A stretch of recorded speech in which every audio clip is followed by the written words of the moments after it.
नमस्कार दोस्तों, देविका क्लासेस के ऑफिशियल यूट्यूब चैनल पर आप सभी का स्वागत है।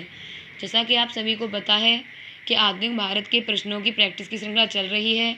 हम आपको डेली एक प्रैक्टिस सेट लेकर आते हैं आपके लिए और उससे आपकी प्रैक्टिस कराते हैं, जिससे कि आपको ये पता चल सके कि आपकी तैयारी कितनी और कैसी चल रही है। तो आज आपका टॉपिक है दिल्ली दरबार, कांग्रेस का लखनऊ अधिवेशन और होम रूल लीग आंदोलन। ये छोटे छोटे टॉपिक हैं, इसलिए हम इनको मिक्स करके ला रहे हैं। जो बड़ा टॉपिक होता है हम उसको कई पार्ट में ले आते हैं। ये टॉपिक छोटे छोटे हैं। तो अब हम अपने पहले क्वेश्चन पर आते हैं।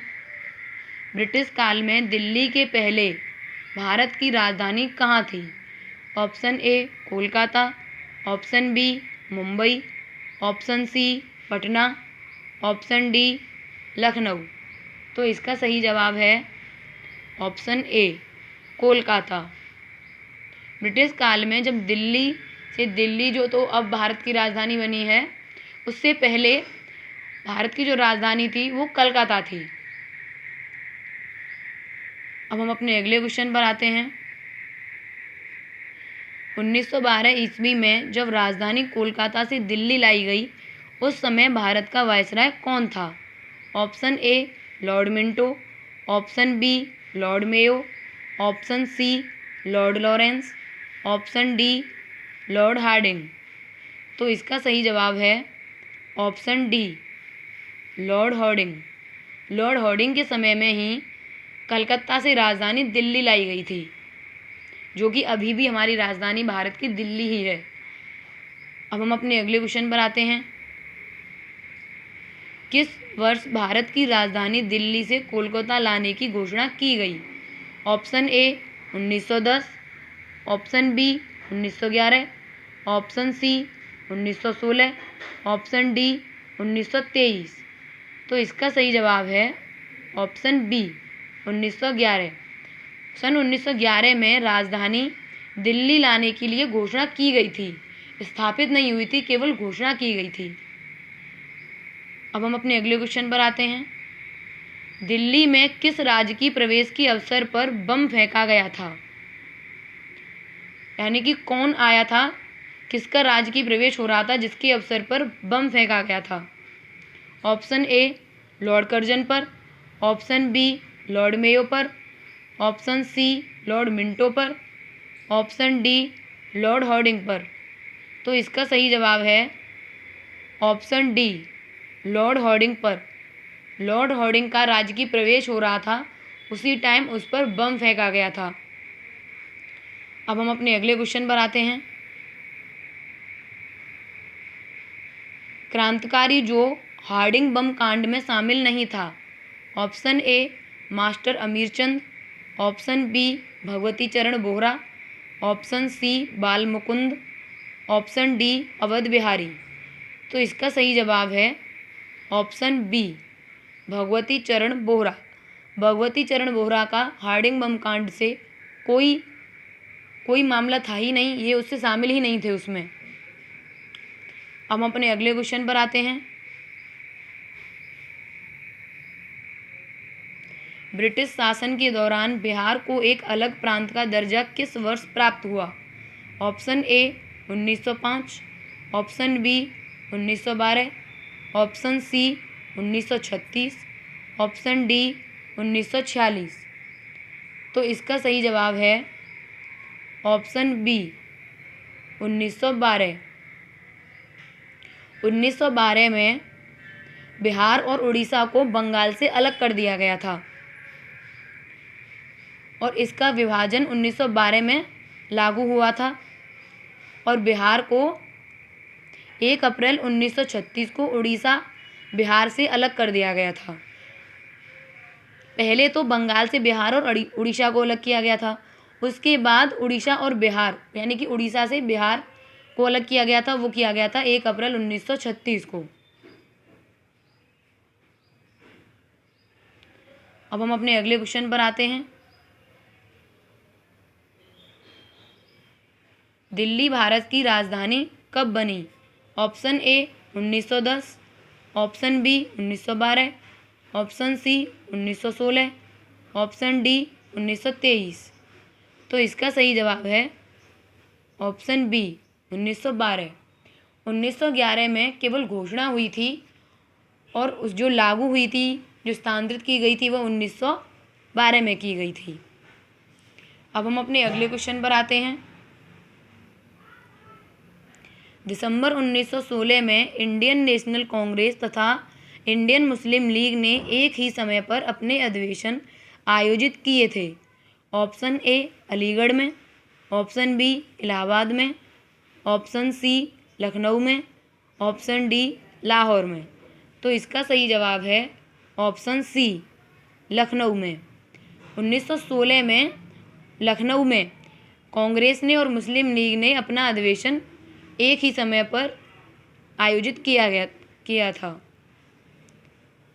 अब हम अपने अगले क्वेश्चन पर आते हैं। 1916 में भारतीय राष्ट्रीय कांग्रेस के लखनऊ अधिवेशन की अध्यक्षता की थी।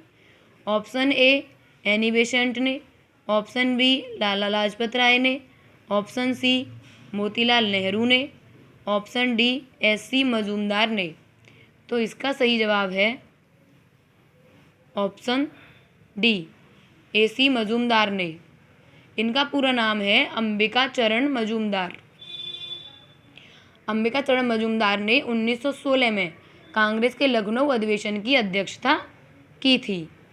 अब हम अपने अगले क्वेश्चन पर आते हैं।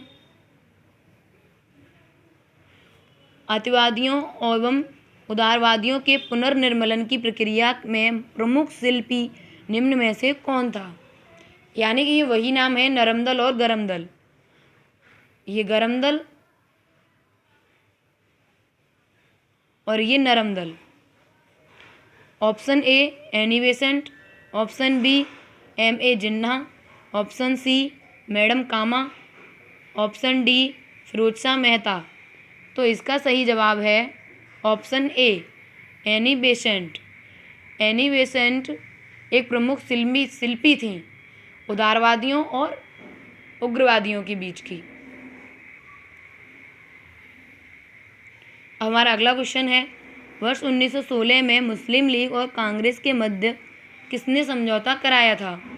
ऑप्शन ए बीजी तिलक ने, ऑप्शन बी गोखले ने, ऑप्शन सी एनी बेसेंट ने, ऑप्शन डी JL नेहरू ने। तो इसका सही जवाब है ऑप्शन ए बीजी तिलक यानी कि बाल गंगाधर तिलक ने। बाल गंगाधर तिलक और एनी बेसेंट ने होम रूल आंदोलन भी चलाया था। अब हम अपने अगले क्वेश्चन पर आते हैं। कांग्रेस के 1916 लखनऊ अधिवेशन में कौन सा मुख्य दूरगामी परिणाम वाला निर्णय लिया गया था? ऑप्शन ए मुस्लिम लीग की प्रथम निर्वाचन क्षेत्र की मांग स्वीकार की, ऑप्शन बी कांग्रेस और मुस्लिम लीग का अस्थायी विलय हो गया, ऑप्शन सी कांग्रेस का अध्यक्ष एक मुस्लिम व्यक्ति चुना गया, ऑप्शन डी इनमें से कोई नहीं। तो इसका सही जवाब है मुस्लिम लीग की प्रथम निर्वाचन क्षेत्र की मांग स्वीकार की गई थी। 1916 के लखनऊ अधिवेशन में मुस्लिम लीग की जो पृथक निर्वाचन की मांग थी उसे स्वीकार कर लिया गया था। अब हम अपने अगले क्वेश्चन पर आते हैं। निम्नलिखित भारतीय राष्ट्रीय कांग्रेस के किस अधिवेशन में महात्मा गांधी को चंपारण के किसानों की समस्या से अवगत कराया गया था? ऑप्शन ए बनारस अधिवेशन 1905, ऑप्शन बी कोलकाता अधिवेशन 1906, ऑप्शन सी सूरत अधिवेशन 1907, ऑप्शन डी लखनऊ अधिवेशन 1916। तो इसका सही जवाब है लखनऊ अधिवेशन 1916। लखनऊ अधिवेशन 1916 के टाइम पर ही महात्मा गांधी को चंपारण के किसानों की समस्या से अवगत कराया गया था। अब हम अपने अगले क्वेश्चन पर आते हैं। होम रूल लीग आंदोलन सर्वप्रथम किसने आरंभ किया? Option A Annie Besant, option B Sarojini Naidu, option C Surendranath Banerjee, option D Mahatma Gandhi. तो इसका सही जवाब है option A Annie Besant. Annie Besant ने 1916 में होम रूल लीग आंदोलन शुरू किया था। अब हम अपने अगले क्वेश्चन पर आते हैं। निम्नलिखित में से किसका योगदान होम रूल लीग की स्थापना में नहीं था? Option A Bal Gangadhar Tilak, option B Annie Besant, option C M Subramania Iyer, option D T C Olcott. तो इसका सही जवाब है option D T C Olcott. T C Olcott का होम रूल लीग जो आंदोलन था उससे कोई भी संबंध नहीं था। अब हम अपने अगले क्वेश्चन पर आते हैं। निम्नलिखित में से कौन फेबियन आंदोलन का प्रस्तावक था? Option A Annie Besant, option B A O Hume, option C Michael Madhusudan Dutt, option D R Palme Dutt. तो इसका सही जवाब है option A Annie Besant. Annie Besant 1847 से 1933 तक फेबियन आंदोलन की प्रस्तावक थीं। 1843 से 1933 तक। अब हम अपने अगले क्वेश्चन पर आते हैं। 1920 में निम्नलिखित में से किसने अपना नाम परिवर्तित कर स्वराज सभा रख लिया? Option A All India Home Rule League, option B Hindu Mahasabha, option C South Indian Liberal Federation, option D the Servant of India Society. तो इसका सही जवाब है option A All India Home Rule League. All India Home Rule League का 1920 में नाम परिवर्तित करके स्वराज सभा रख दिया गया था। अब हमारा अगला क्वेश्चन है, प्रथम विश्व युद्ध के दौरान जो भारत में लोकप्रिय हुआ था वह था? ऑप्शन ए स्वदेशी एवं बहिष्कार आंदोलन, ऑप्शन बी होम रूल आंदोलन, ऑप्शन सी पृथकतावादी आंदोलन, ऑप्शन डी स्वराजिस्ट पार्टी आंदोलन। तो इसका सही जवाब है option B Home Rule League आंदोलन। अब हम अपने अगले क्वेश्चन पर चलते हैं। एनी बेसेंट मुख्यतः संबंधित रही हैं? ऑप्शन ए सविनय अवज्ञा आंदोलन से, ऑप्शन बी गृह शासन आंदोलन से, ऑप्शन सी खिलाफत आंदोलन से, ऑप्शन डी असहयोग आंदोलन से। तो इसका सही जवाब है ऑप्शन बी गृह शासन आंदोलन से। गृह शासन आंदोलन को ही होम रूल लीग आंदोलन कहा जाता है। अब हम अपने अगले क्वेश्चन पर आते हैं। देखिए ये हमारा आखिरी क्वेश्चन है। इसके बाद आप सभी कमेंट बॉक्स में कमेंट करके बताएं कि आपके कितने क्वेश्चन सही जा रहे हैं। तो हमारा आखिरी क्वेश्चन है, होम रूल लीग आंदोलन भारत के स्वतंत्रता संग्राम के एक नए चरण के आरंभ का द्योतक था क्योंकि? ऑप्शन ए इसने देश के सामने स्वशासन की एक ठोस योजना रखी, ऑप्शन बी आंदोलन का नेतृत्व गांधी जी के हाथ में आ गया, ऑप्शन सी हिंदुओं और मुस्लिमों ने एक संयुक्त संघर्ष प्रारंभ किया, ऑप्शन डी इसने अतिवादियों और उदारवादियों के बीच पुनर्मेल स्थापित किया। तो इसका सही जवाब है ऑप्शन ए इसने देश के सामने स्वशासन की एक ठोस योजना रखी थी। आज के लिए इतना ही। कल मिलेंगे हम एक नई वीडियो के साथ। और आपको हमारी वीडियो पसंद आती है तो आप प्लीज़ इसे लाइक करें। आपका लाइक करने में कुछ भी नहीं जाता है, बस ये है कि हमें इससे थोड़ा सा मोटिवेशन मिलता है। ठीक है, तो आपको अगर हमारी वीडियो पसंद आई हो तो लाइक करें, चैनल को सब्सक्राइब करें और कमेंट बॉक्स में कमेंट करें। फिर मिलते हैं एक नई वीडियो के साथ। धन्यवाद।